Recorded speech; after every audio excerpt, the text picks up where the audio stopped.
So, we're here with Avi Grondin. Am I saying your name right? Because we've been having this argument for a while now. Yeah, so it's funny because at this point in my life, I tell people to just pronounce it however they feel comfortable, because I have some people saying Avi, and then I have some people saying Avi. So at this point, I'm just say whatever works for you. Well, what do you prefer to call you? Avi's good. Avi's good. Yeah. Right. So we're here with Avi, a successful young entrepreneur who's already run 3 different businesses, each one successfully, relatively in the industry, and he did all this while he was studying. That is impressive. Thank you so much. So you want to first introduce yourself to our audience? Sure. So hi guys, how's everyone doing? My name's Avi. I am currently 23 years old. I went to York University to study business. Pretty much, I'll give you a little back end story. So basically, about 2 years into my degree at York University, I basically took a year off because I was really directioned to be a finance guy. I don't know if you guys know finance guys, the investment bankers, the guys on Bay Street. ROIs. So yeah, that's pretty much what I wanted to do, because when you first come to business school in first year, you pretty much the most highest regarded job is pretty much a job in finance. I'm saying at business school specifically, Absolutely. right? So right when I came in for the first 2 years, I was so excited to be in that space. But then, 2 years went by, and I kind of just I got a job offer from IBM to work as a financial analyst, and so I took that job because I wanted to take a year off school, focus on what I actually wanted to do, as opposed to just jumping into something simply because everyone at business school is saying it's awesome. And so then after putting in a year of working full time there, I realized it was completely not for me. I'm more of a, communication guy. I like to be client facing or just being talking a lot more, as opposed to being behind a desk and doing crunching numbers and stuff. So, I kind of realized that really quick, and then started my first company, which was Vinicci Valet. So I ended up leaving IBM. And then, so that process, we built that company for about 3 months. At this point in time, I'm just structuring the files in my brain right now. We cool. Basically, 3 months into the Vinicci Valet, that was kind of the whole, it really opened my eyes to entrepreneurship. And then, that's when I kind of sort of started to realize, hey, I'm going back to school in about 5 months. How am I going to be able to manage this stuff, right, with school and entrepreneurship? So that was kind of a battle I had, but worked out in the end. That's pretty cool. Zach, do you want to talk about? Sure. So you talked about the first company that you started. What about your current position? Sure. So I guess I'll just resume that story. So basically, so 4 months before I was about to go back to school, I basically realized that not every company needs valet services, but 100% of companies need marketing services. And the reason why I realized that was because in the process of making Vinicci Valet successful, which was the valet service, I learned a lot about digital marketing and how to rank in Google, how to run Facebook ads, right? How to pretty much get clientele from in an online way, for the valet business. And so I realized I was good at that. So it's why don't I just apply those things I learned off YouTube and stuff, so, the marketing tactics I learned off YouTube and Google, and then apply those to actually a service offering towards businesses, right? And that's what I did. So we started Variance Marketing out of the same office as Vinicci Valet. Mm-hmm. So imagine one dinky little office, and imagine 2 companies being based out of there. And then so that's what we were doing for about the whole summer. And then it came around time to September time, where I had to really figure out, okay, how am I going to go to school full time and manage 2 companies full time, right? It made no sense. So that's when I decided to figure out which one I was going to sell. Yeah.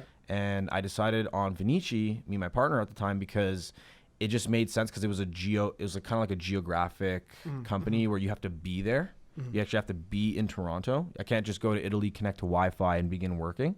Whereas Variance Marketing, which is the online agency, I can do that. I can run Facebook ads from anywhere in the world, right? So, or XYZ from anywhere in the world, right? So it's because it's an internet business. You just need Wi-Fi. So I realized that early on, and I realized it was high liability as well with valet.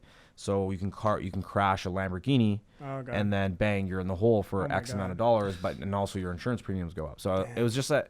It was also some people were showing up late to shifts and stuff, and then we kind of So you know what I mean? It's just exactly. So it's just it's kind of like a business where you can't really scale it to $1 billion right off the bat, because it's just a valet business, right? And so I realized that early on, and I was just okay, I'm going to sell that one and just go full time on Variance. And so that's what I did. So I went to school full time at York, and then was running variants full time as well. And so that was a really interesting experience. It was definitely really, really tough, but worked out in the end. So, I mean, just touching on what you mentioned, where you said you were a student and an entrepreneur and running a business, like you said, with many complications in it. If you could just sort of drill it down to a couple of key points, what advice would you give for someone who wants to be an entrepreneur and study? Okay, that's a good question. So I guess the biggest piece of advice I would say is it comes down to a couple things, actually. It comes down to the first thing, which is mindset. I think that before you can even make that leap into entrepreneurship as a student, you have to realize that there's going to be so much work that you're going to have to do. And like, because think about it, in school already, there's so much work to do. And on top of it, you're going to run a full-time company. So it's like, you have to be very prepared from a mindset perspective initially. That's what I would say for sure. And then once the mindset's there, and usually how to develop the mindset is you have to focus on things like what is your why? Why do you want to start a company while you're in school? You know, why do you want to exactly like why do you want to put yourself through that like excess amount of work, right? What's that why? What is it? Do you want money? Do you want to help your family? Do you want, you know what I mean? For me, it was I want to help my mother, right? Because she, you know, we weren't.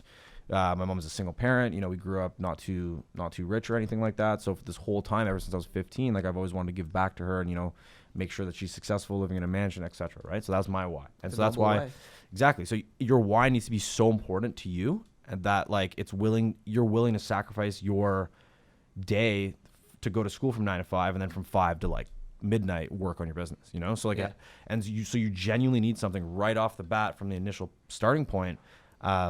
You need a really good why to keep you fueled right through those day-to-day operations, right?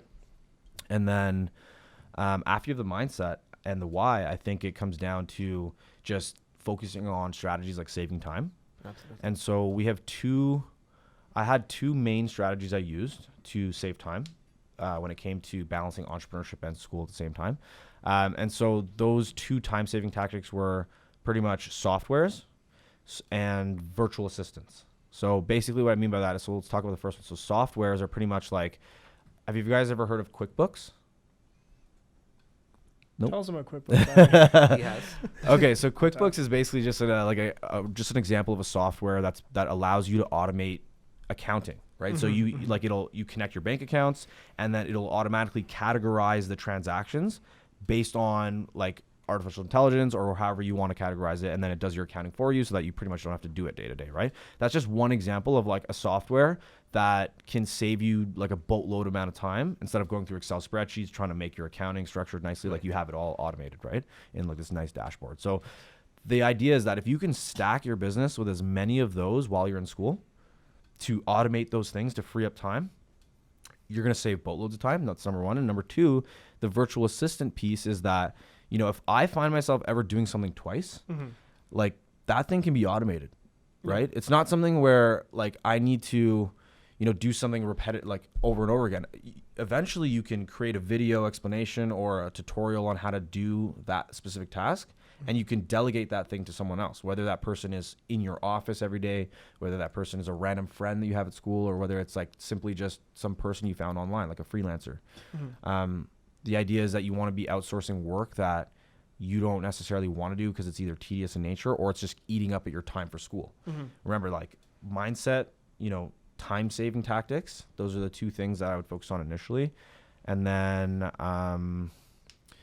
to be honest, it really just comes down to how willing you are to work, because mindset could be there, you know, time-saving could be there, but if you're not like motivated and consistently putting in the time, so like the actual required hours, then it won't be feasible. So I guess the biggest piece of advice is find your why, find your mindset.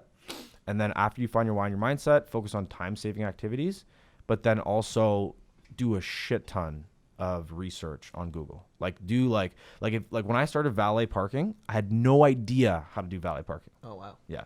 And when I started variance marketing, I knew very little, like I'm saying relative to now, like I knew very little about marketing. Now I know like way more about marketing, crazy advanced strategies. But before, when I started my agency, it's like I felt like I didn't really know much, but I was still willing to leap into it and, you know, learn it along the way. And so it's great because these days we have something called Google and YouTube, which allow you to really do learn anything From you the same want. company. Yeah, Yeah. so it's Google actually. Never mind. It's all Google. But yeah, the point is Heard of like these mystical things. it's like you either find the information on Google or YouTube, or you find a person who is not on Google or YouTube, but like is on Instagram or LinkedIn, and they have that niche information you're looking for. Let's say you can't find it on YouTube or Google for whatever reason, even though 90% of the time you will find it there. But let's say you don't, then you can just find someone on LinkedIn who has that like niche job title who you can reach out to and be like, hey, like I really like, obviously add value first. Be like, hey, like I loved your profile, thought it was good. Like I think you like whatever, I admire you, blah, blah, blah. But I'm looking to do X, Y, and Z, right? And just reach out to that person for the information, maybe jump on a call with them, that way you can actually learn, right? There's no excuse as to why people in 2019 can't learn something, True say.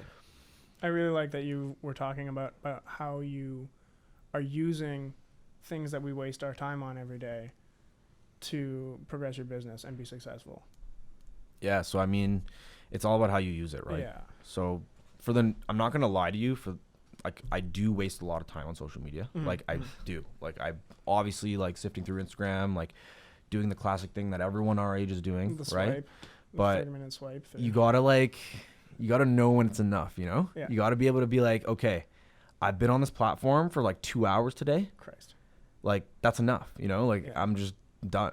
And then you have to have that mental capacity to be like, okay, I'm stopping this habit because clearly it's getting in the way. Because if it gets in the way, that's a problem. But if it doesn't, and you're just doing it to network and like gain more exposure for your profile, for example, then that's different. But if you're just consuming memes all day, just being like, oh, this is funny, this is funny, and like never actually laughing, it's just not gonna lead to anything successful. Do you know what I mean? Yeah, it's how you use. It's how the you tools use that it, you yeah. have. And we all have these tools. And yeah, no one's perfect. Like everyone goes on Instagram and like watches memes. I'm not saying don't do that, but I'm saying, use it in a positive light as well. That's gonna help you from a productive standpoint. Yeah. Now, correct me if I'm wrong, but through Variance Marketing, I understand that you're also working with several recently established rap artists. Yeah, some rappers. Yeah, and is that through Variance? So yeah, that's through Variance. And so basically, so one of our clients is a tour operator. Sick. And basically they recently signed Blueface as their artist. Yeah. In terms of exclusivity rights, right? So in July and August, Blueface is going to be going on tour across the U.S., so about 25 to 30 different shows. And so I got hired as the head of marketing for his entire U.S. tour. Yeah, and that's a big deal. Yeah, I can't even tell you how much I'm so grateful that this landed on my lap, because it's like, I love music. If you were like, if you actually knew me like from like a young age, like you'd know that I actually genuinely love music a lot. And it's like, I also love marketing now that I've put in 3.5 years. So it's like, meshing those two things is just so optimal for me, to the point where like I just like wake up every day and I'm just like super grateful, Right. And not only Blueface, but there's another guy and I forgot his name. So he's a lower scale artist than Blueface, but he's still pretty well known. His name is Comethazine. Yeah, he's got I don't know if you guys know him, but he's got like 1 million followers on Instagram. Yeah, he's up and coming. Yeah, he's up and coming. Yeah, but Blueface, the thing about Blueface though is that about 4 months ago, that's when he released his song Thotiana, right? Bust Down Thotiana, that song, right? And he literally has 4 million followers now, or close to 4 million followers, like within that like short time frame, right? Yeah. So that's why like there's a lot of eyes on that artist, and he's just like, there's a big marketing budget behind him. So it's just cool to see, cool to be behind the scenes, cool to see how that stuff works, and it's honestly a great experience. And the Blueface thing, a gig, right? That's all throughout August, you said. Yeah, so July and August. Yeah. July and August. So, and when are you planning on heading down to Australia for a talk that you're doing? Okay, yeah. So for Australia, I went to Australia actually a year and a half ago. Okay. And that was for the UNSW stuff. Yeah. And then now I'm planning on going to Australia probably in the next 6 months. Cool. And that's University of New South Wales? Yeah, University of New South Wales, yeah. Chill. And, yes. And that's because you want to bridge, now that you've established yourself as an entrepreneur, you're doing well there, you want to bridge into public speaking. Yeah, I would love to. I think public speaking, I have so many like positive viewpoints about public speaking. I think public speaking is one of the most important things that exist, not only from like a sales perspective, but for like a positioning perspective. a confidence perspective, Mm-hmm. An influential perspective, right? There's so many reasons as to why being a good public speaker is so important, And I've taken public speaking class in university. Like literally 2 years ago, I took public speaking class like at York U. Yeah. And the reason being is because I know the value of it. I know that even if you look at it from a biological standpoint, don't even look at it like some social construct. Look at it like this, like humans in front of humans, okay? Look at it like this. Imagine just walking into a crowd of humans. Let's say we're all tribesmen. We're all wearing like we have our spears and stuff. Similar right? times. Similar times, right? Yeah. Let's say us three walk into a group of, let's say, I don't know, 150 humans standing in front of us. Maybe there's a fire there. Maybe they're celebrating. Who knows what it is? But we'll walk to this group of 150 people, right? Yeah. And we notice that now there's just one guy who like gets the spotlight and he starts talking in front of everyone, right? And from a human who doesn't know all the other humans there, we assume automatically that human talking in front of everyone is like a higher tiered or more prestigious or the leader of the group, right? Right off the bat, just from a biological standpoint. You don't even know the people. You have no idea who they are, but you're assuming that since there's 150 people here and one of them is talking amongst all 150, the perception of that one person is extremely high. Yeah. Right? They have something to say. Yeah, he has something to say, listening to. and he's respected. That's why he has something to say, right? Or he's respected because of what he has to say, right? Who knows what the reason is? But the point is that human is perceived to be a lot bigger from a positioning standpoint, right? So like just because he's talking in front of others, it's like that positioning is like that perception you have of that person is a lot higher right off the bat. Now, if you can also remain confident and actually deliver a speech that either is something dear or near to you, or is just like something that you wanted to talk about, but the point is that you effectively delivered it with confidence, then people will feel captivated. They'll always remember you, because remember, people don't remember what they hear. People don't remember what you say. Yeah. But people will remember how you made them feel. Yeah. I love that. Love that so much. Yeah. Enough is enough. Mashaal, I mean, you take over. no, I'm it's just like, so this, honestly, since you just brought up the importance of public speaking, you spoke about how influencing it can be to go up to a bunch of people you don't know and influence them with your words and captivating body language or whatever. Or whatever. You were at TED Talk.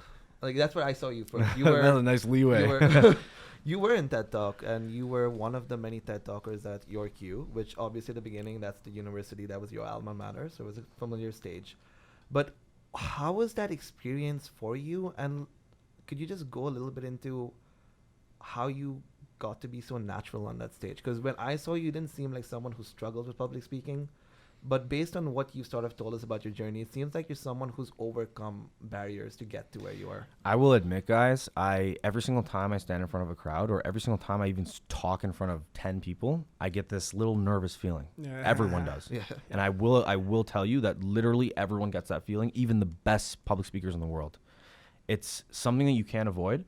But what you can do is practice some breathing exercises prior. So you can start breathing instead of through your nose, just do directly through the mouth, because that's what you do when you talk. You don't breathe through your nose when you talk. Right. It's all a mouth thing, right? So if you can optimize your breathing from your mouth prior to going up there, so go. I know it sounds weird, but No, fair.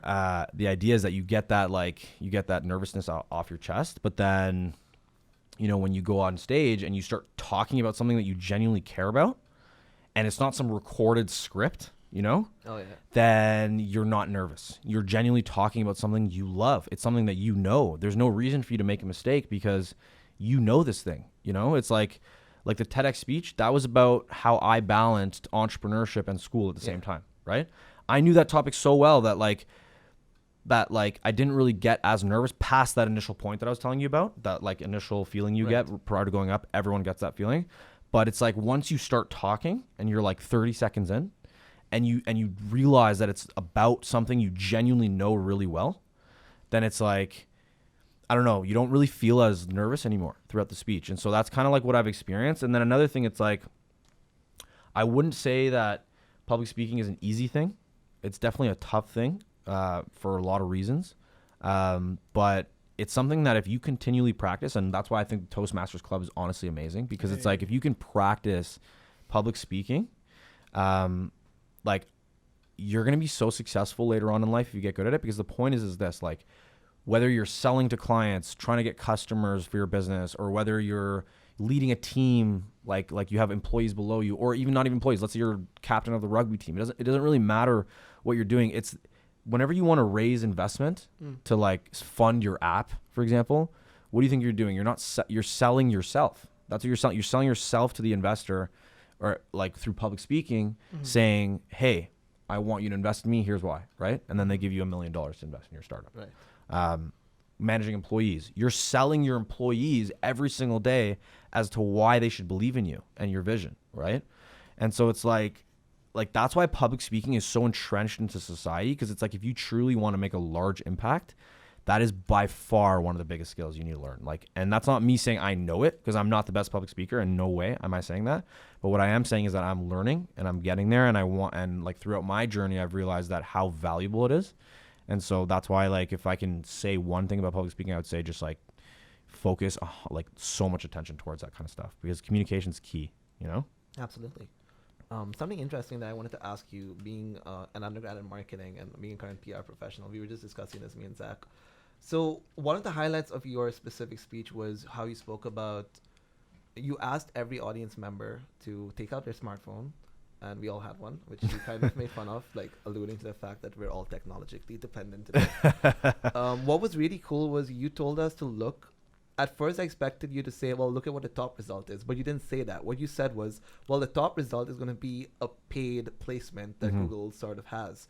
And then, so is the second and the third one. And then look directly after that and see what the top ranked, I don't know how to use this Google word. So the actual technical term for a search result is called a SERP. SERP. Yeah, but I wouldn't even. That's a dumb Yeah, term. yeah. I mean, you wouldn't use that on us because of fly over our heads. But no, so the SERP, the first SERP was variance marketing. Yeah. And you said that with such confidence, and at the same time, you mentioned this was an organic reach. You've organically and naturally using the marketing system and the market to get to the top spot. As a digital marketer, that is just some pearl of wisdom I think a lot of students would benefit from. Could you dabble a bit into how you reach there? Sure. Yeah. So I mean, so like I was saying, like he was saying, the first couple of results in Google, 90% of the time are not actually the real results. They're actually paid placements, so they're advertisements, and you can always see like a little green symbol saying ad next to it. Yeah. So, and 90% of the people don't even click on that. Like pretty much only old people click on that stuff. But when it comes to, which is not bad for certain industries, right? Like if you're in real estate, like I don't know, if you're in real estate and you want to get someone to invest in an investment property or something, then he's older, right? Like it makes sense, right? But for something like where you're targeting millennials, like a social media agency or whatever type of business you're running, as long as you're, honestly, millennials or not, the point is this: you have Google ads, which are the first results, and then you have the SEO results, so the actual organic search results. And then those search results, pretty much you have to sort of not abuse Google search engine, but you have to do certain tasks and so one-time tasks and recurring tasks to get to that position. And so some of those things include, develop link building, right? So you have to be getting other websites on the internet to link back to your website, talking about how awesome you are or whatever, so that Google looks at it with the idea that you're it's like a popularity contest, right? The more high quality votes you have, it's not about how many votes you have. Yeah. It's about how high quality those votes are, right? So so not only that, but so when you're link building, you need to find other websites to link back to you, but they also need to be not only high quality, but they need to be highly relevant, right? So when they're high quality, like for example, I'll give you an example of what I mean. Let's say I'm a pet dog walking business, right? If I'm trying to get to the first page of Google for dog walking services Toronto, for example, then I better have PetSmart linking back to me, right? Because that's a high quality link, but it's also a highly relevant link to a dog walking business, right? So that's the process. So link building is one element to get there. The other element is content. So you need to be developing like blog content, writing articles, making sure that your keyword density ratios are good, and basically it's just all the content on the actual website, optimizing that. And then technical SEO is the third leg, which is focused on load speed, schema markups, a little bit of coding stuff, but it's more technical in nature.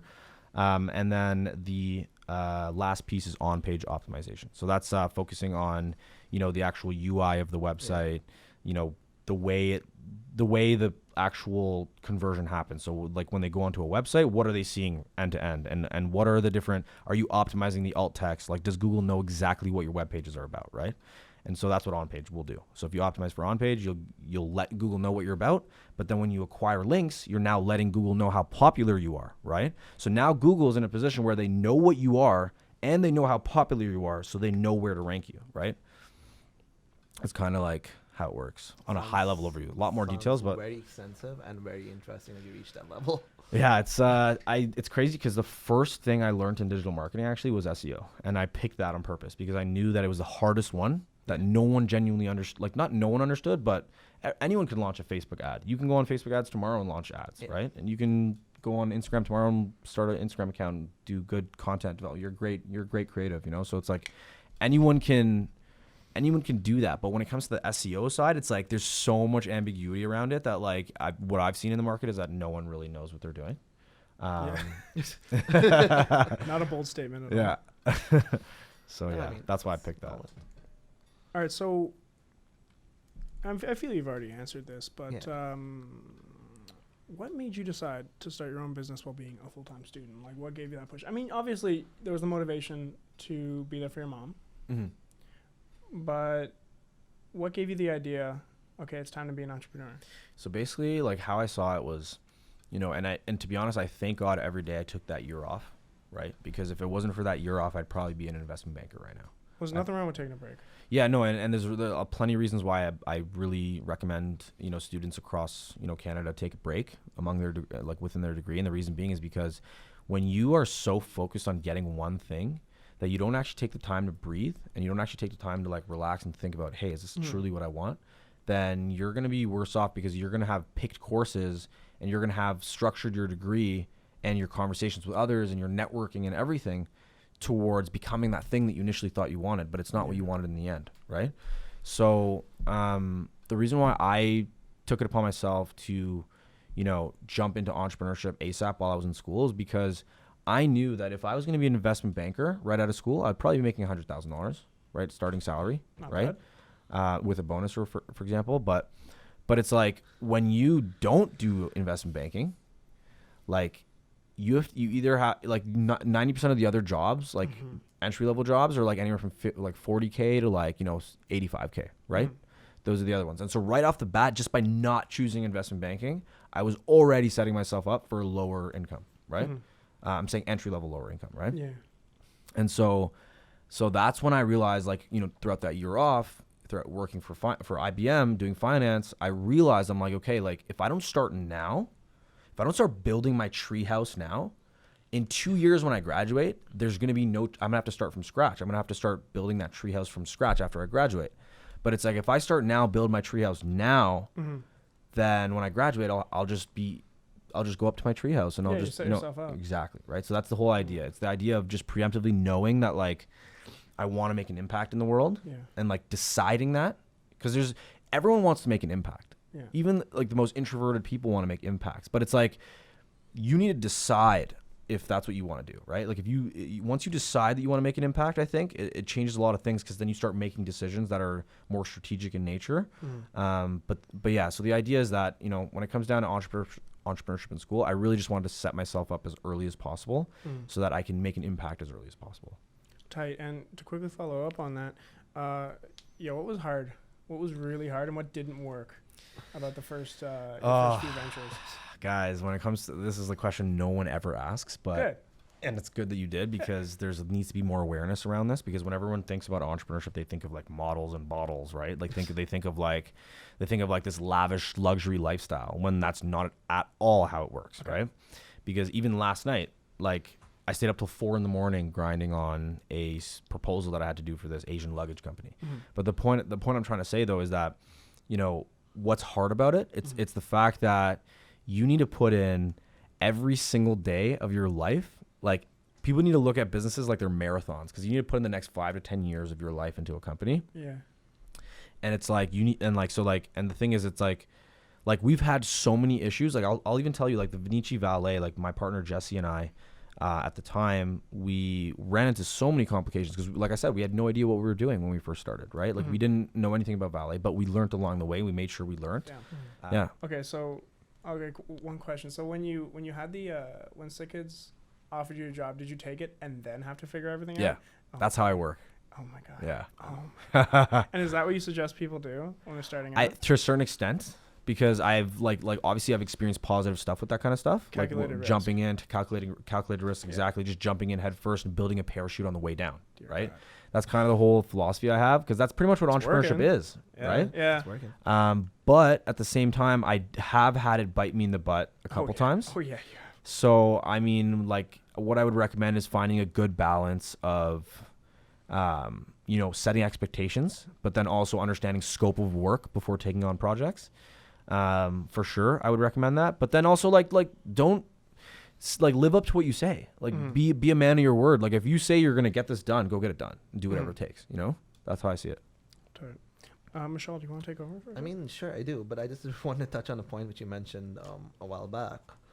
So what I'm going to do is, we had some final thoughts to say, but I think it's more relevant to what you just discussed. You said if you're going to be a man of your word, and you said you're going to build a parachute on the way down. That's how you do things. That's very Robert Kiyosaki. I admire that. But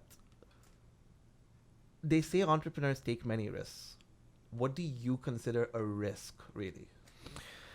I think risk is the idea that there is unknown at the end of the tunnel. That's what risk is. It's just the idea that you don't know the outcome, but what you do know is that you can calculate the potential for outcomes, right? And then basically assessing risk is understanding, these are my alternatives. This is the decision I need to make. How can I assign a risk premium to each of these decision options, right? And then now, once I do that and I assign a risk premium to each one. Audience, what would be a risk premium? Like, what do you mean by that? A risk premium is kind of like, think about it like a number of 1 to 10, right? Like 10 being the highest risk, 0 being the lowest risk. All right. So a risk premium could be like, let's say I have 3 decisions to make. I'm going to choose one of them.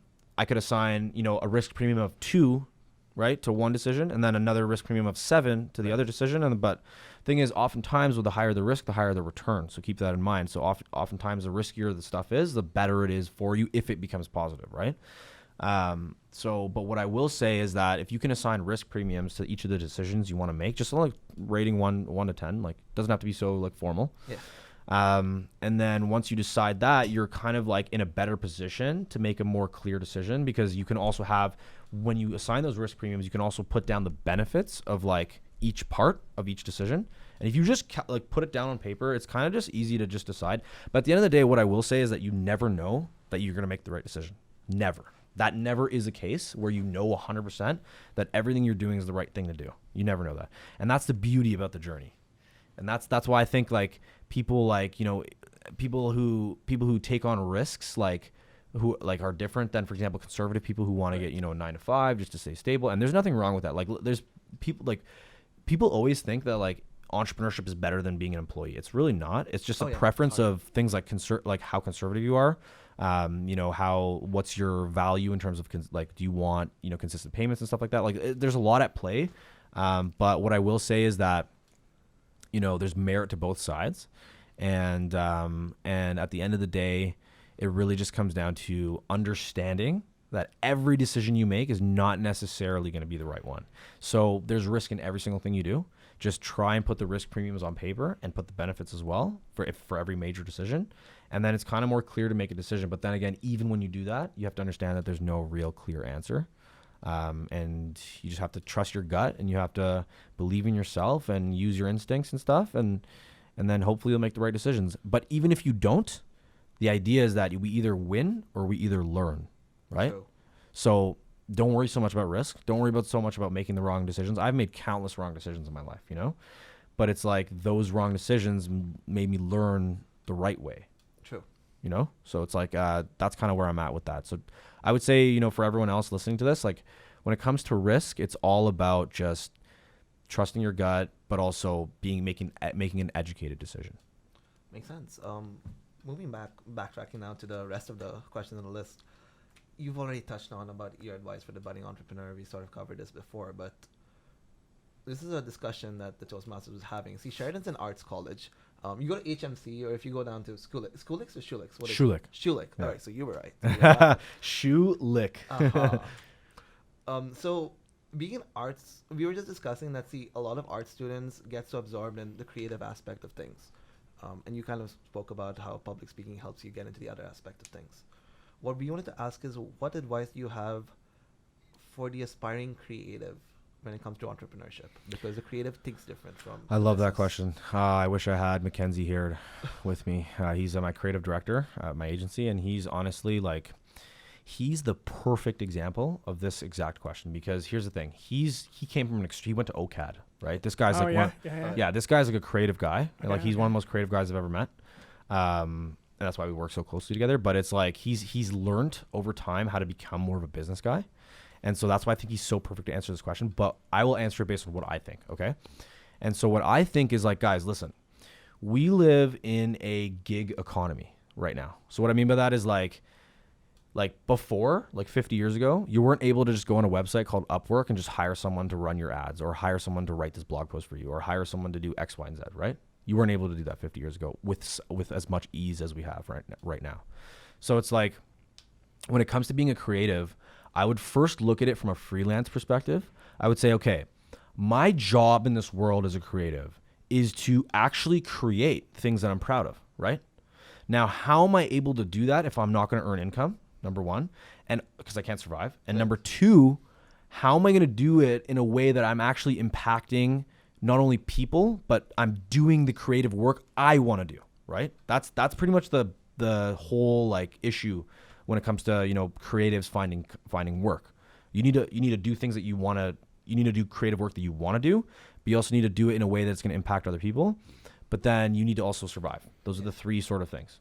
And I'm saying this is like early stage mindset. I'm not talking about when you're already established, like you have a lot of money. I'm not talking about that. I'm talking about students who are currently, either at Sheridan or at any college for that matter, that are creative and they're looking to, build a list of clientele and stuff like that and start getting in the space and becoming in the marketing industry and stuff. So what I would recommend is even if you can just like put together some cold email strategies. So what I mean by that is like put together a list of like emails that are agencies, right? So other marketing agencies across North America, right? If you just put a list of agencies across North America and you send a cold email with your portfolio being like, hey, I'd love to do some support work for you guys, just send it my way. But keep in mind, I'm not looking for employment. I'm just looking to be, a freelancer on the side. So if you want to subcontract me, that's totally fine.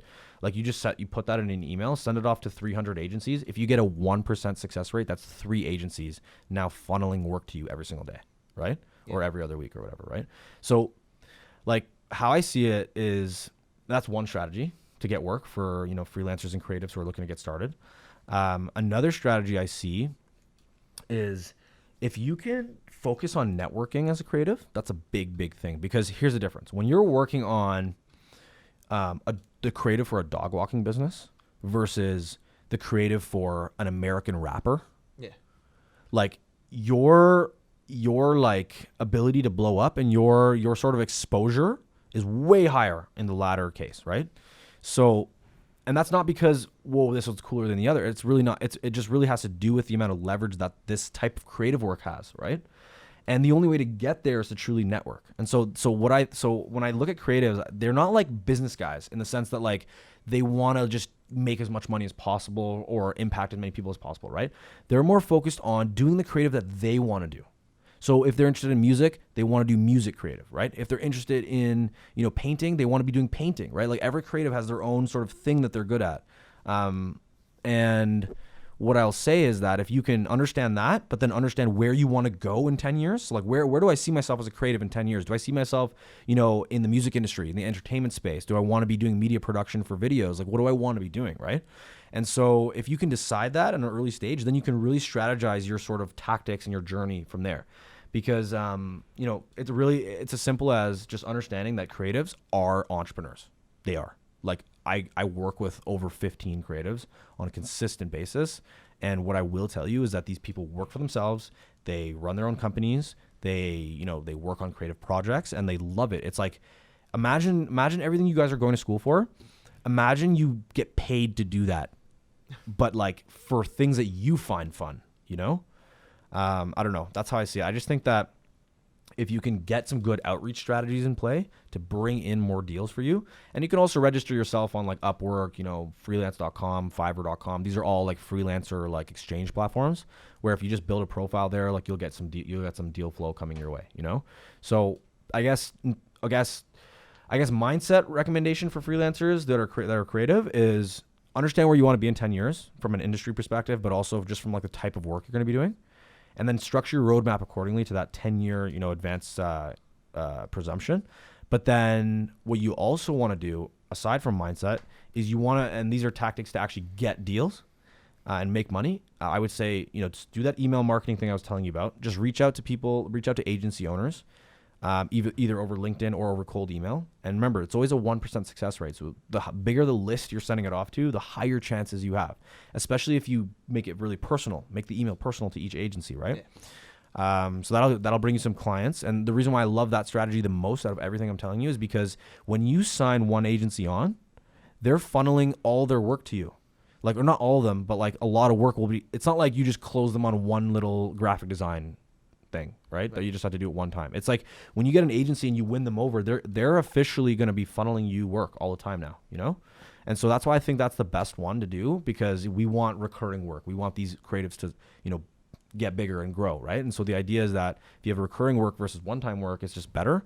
But then again, I would also recommend you guys get registered in Upwork.com, Fiverr.com, DesignCrowd.com is a good one for all the graphic designers out there that want to, do some freelance work online.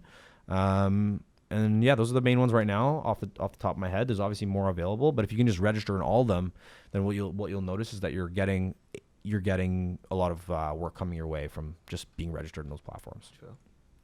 Yeah. Very cool. Mashaal, do you have any more like meaty topics to bring up before we sort of segue into the ending, or we wrap this up? Yeah. Well, what I was gonna ask was if you could give one piece of advice to yourself, like before variance marketing, because that seems to be your sort of capstone entrepreneur project. Yeah. If you could give one piece of advice to yourself when you were starting out, what would it be? That's probably the toughest question that I've ever gotten asked. I don't think I've ever thought of that in my life, but it's good that you asked that, because now I'm truly thinking about it. And what was the biggest piece of advice I would tell myself? How long ago? Let's just say you started off. You're an entrepreneur. You're about 2 years. You're about 1 year in. 1 year in. Okay. Well, okay. So I would tell myself two things. I would tell myself, have patience.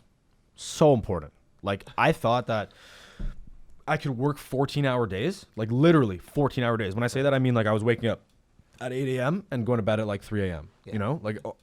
And I thought that would get me there faster, but it doesn't. It truly doesn't, because working smarter and being consistent, right, and having patience over a long period of time is truly what's going to get you to become bigger. So one thing I would say is be more patient, because I was working really hard, and when you work really hard like that, you can burn out very fast, right? So that's why, and you get demotivated when you're burnt out and stuff. So what I would say is just stay super patient to myself. And then the other thing I would say is I would use an analogy, and I would say that there's always going to be obstacles that come your way. What you are as an entrepreneur is not someone who, you're not just like a CEO or something. You are a person that effectively, for a living, solves problems, right? So anytime a problem comes your way, and mind you, there's a shit ton of problems that will come your way, right? As an entrepreneur, especially.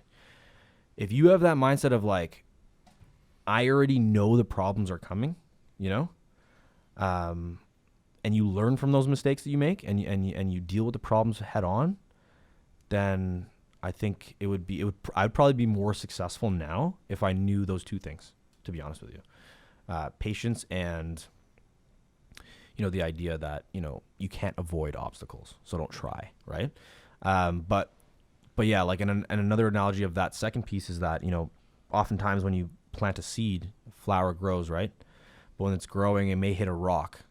It may hit that obstacle. That rock's going to be in the way, so it will need to like grow around that rock, right? And then go up again, but then it'll hit another rock, right? And then it grows around that until it finally breaks the surface. Right. And when it breaks the surface, that's when you are that guru. That's when that's your destination, is breaking the surface, right?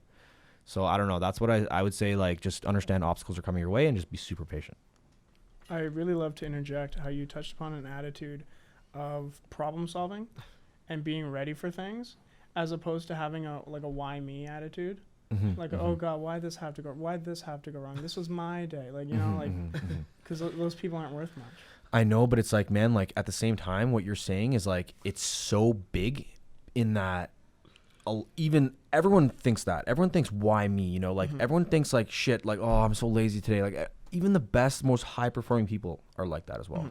But like you said, you just got to understand that it's all about problem solving and it's all about working hard, but not too hard.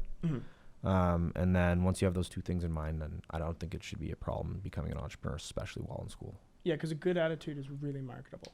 Yeah. That's an asset. Oh, for sure. I've worked with people with great attitudes. I've worked with people with terrible attitudes. And I can tell you 100% of the time, no matter if the guy with the bad attitude has way better work quality, I would still hire the better attitude. Because it's like... So I said like an hour ago. It's like, why are you working? It's like, why are you even here? Like, you're here to do your work, or you're here to enjoy the journey, right? Oh my God. Okay, this is perfectly segues into the next thing. I don't know. You know that Japanese show Marie Kondo? I've heard of it, yeah. And she comes in and she's like, what sparks joy in your life? Does this spark joy? No? Get rid of it. Avi, what sparks joy in your life? Good question. I would say sparks joy. That's a hard one because I haven't really been enjoying lately. Okay, so wow. Okay, no. I would say I think vacationing and travel is a huge thing that I love. I'm going to Croatia in about 2 weeks, so that's cool. That's going to be very exciting. And so I think travel is great because you can make that the prize of working hard, right? Nice, yeah.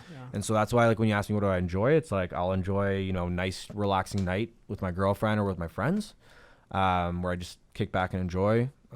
Or I will enjoy traveling. Those are the two main things that I absolutely love: social life and traveling.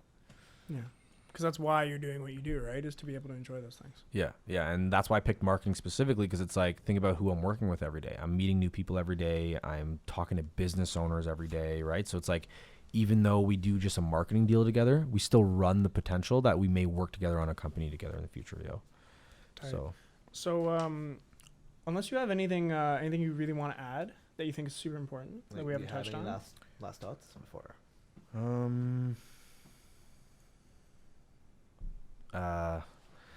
For the Toastmasters people, I would say that one biggest pet peeve I have is when people read from a note.